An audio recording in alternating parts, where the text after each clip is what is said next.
guys, perkenalkan gue Luciana. Jadi di sini gue ingin menceritakan tentang perkembangan sistem ekonomi Indonesia dimulai pada masa Orde Lama hingga masa Reformasi. Sebelum memasuki Orde Lama, Indonesia itu menganut sistem ekonomi nasionalis yang dimulai pada tahun 1945 sampai 1959. Pada periode ini, pemerintah berupaya memulihkan keadaan ekonomi pasca kemerdekaan melalui nasionalis. Perusahaan-perusahaan Belanda mengembangkan sektor industri dan pertanian. Setelah itu masuk ke Orde Lama. Pada masa Orde Lama, perekonomian Indonesia masih sangat buruk, belum lepas dari jajahan Belanda. Walaupun Indonesia itu sudah merdeka, tetapi masih ada peperangan pada tahun 1950-an. Orde Lama dimulai pada tahun 1945 sampai 1968, masa pemerintahan Soekarno yang menganut sistem ekonomi komando dan sistem ekonomi liberal. Ada beberapa kebijakan ekonomi Soekarno yang diterapkan. Pertama, ada The Javas Bank juga menjadi Bank Indonesia. Kedua itu ada usaha yang menyangkut martabat orang banyak akan diamankan. Ketiga itu ada akan kontrol penuh Belanda dalam kegiatan ekspor dan impor. Kebijakan Soekarno ini tidak berjalan mulus disebabkan oleh beberapa hal, yaitu keadaan politik yang propaganda dan sabotase. Kedua itu ada Kabinet Soekarno mengalami jatuh bangun karena adanya pertarungan politik. Ketiga itu ada basis borjuis yang lemah tetapi mampu mendorong industrialisasi. Keempat ada infrastruktur ekonomi fisik non fisik yang hancur karena peperangan yang terjadi pasca sebelumnya. Masa Orde Lama, keadaan ekonomi dan keuangan itu sangat buruk. Berfungsi sebagai pemasok dan dana proyek pemerintah.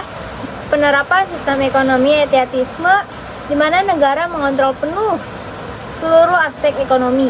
Perekonomian pada masa Orde Lama sempat naik dengan laju rata-rata sebesar 7% selama tahun 1950-an. Kemudian mengalami penurunan sangat drastis mencapai 1,9% hingga berakibat terjadinya stagflasi pada tahun 1965 sampai 1966. Dari penurunan ekonomi akan berdampak pada penurunan angkatan kerja atau pengangguran. Yang kedua itu ada pada tahun 1955 sampai 1965 mengalami defisit sebesar 37% dan pendapatan sehingga negara melakukan pinjaman ke luar negeri. Upaya apa sih yang dilakukan pemerintah?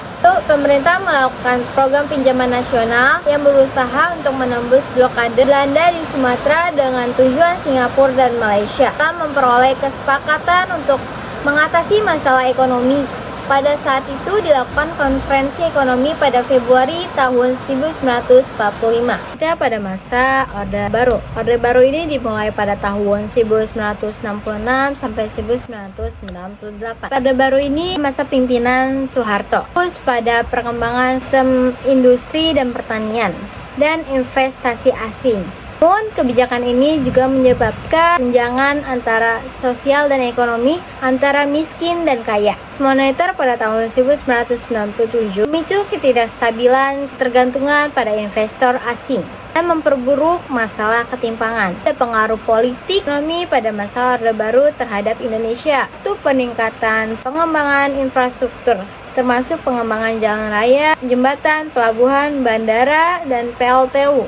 Hal ini membantu meningkatkan kreativitas antar wilayah dan mendukung pertumbuhan industri dan perdagangan. Yang kedua itu ada pertumbuhan industri dalam negeri. Orde Baru mendorong industri dalam negeri melalui kebijakan fleksi dan pengendalian impor.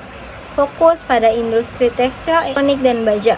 Ketiga itu ada ketergantungan ekonomi pada ekspor dan komoditas. Pemerintah Orde Baru mengandalkan ekspor komoditas. Indonesia juga rentan terhadap fluktuasi harga global dan perubahan permintaan pasar. Keempat ada pengaruh pemerintah dalam sektor ekonomi. Ada ketidakstabilan sosial ekonomi. Meskipun pertumbuhan ekonomi jadi pada masa Orde Baru, ketidakstabilan sosial ekonomi semakin memburuk.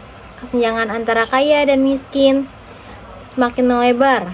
Sementara program kesejahteraan sosial tidak efektif mengurangi kemiskinan. Yang kedua itu ada pertumbuhan ekonomi dan pembangunan infrastruktur. Pada masa Orde Baru, pembangunan infrastruktur menjadi fokus utama untuk mendukung pertumbuhan ekonomi seperti jalan tol dengan listrik. Pelabuhan dibangun untuk konektivitas dan daya saing asing. Meskipun berhasil, pembangunan ini juga menyebabkan kerusakan lingkungan dan korupsi. Secara keseluruhan, meskipun ada kelemahan pembangunan infrastruktur di daerah ini yang dianggap berhasil meningkatkan pertumbuhan ekonomi di Indonesia. Yang ketiga itu ada dampak krisis ekonomi pada tahun 1997 sampai tahun 1998. Dan berdampak besar pada perekonomian masa Orde Baru. Nilai tukar rupiah itu anjlok, picu inflasi tinggi, kebangkrutan perusahaan-perusahaan. Model pembangunan yang berfokus pada industrialisasi terbukti rentan menyebabkan krisis likuiditas dan meningkatkan pengangguran. Kerusuhan sosial terjadi berujung pada formasi politik dan pengunduran diri Presiden Soeharto. Krisis ini menyoroti kelemahan dalam model pembangunan yang perlu diperbaiki untuk menghadapi guncangan ekonomi global. Terakhir itu pada masa reformasi pada tahun 1998 sampai sekarang. Pada masa reformasi tanggal 21 Mei 1998 sebagai respon terhadap krisis ekonomi dan ketidakpuasan masyarakat. Reformasi bertujuan untuk memperbaiki sistem pemerintahan, menghapus praktik korupsi, meningkatkan partisipasi politik. Gerakan ini didukung luas oleh rakyat, terutama mahasiswa akibat kesulitan memenuhi kebutuhan pokok akibat kenaikan harga. Hal ini menandai transisi menuju demokrasi yang lebih terbuka dan desentralisasi dari pemerintah pusat ke daerah. Bahasan dari saya kurang lebihnya mohon maaf dan terima kasih.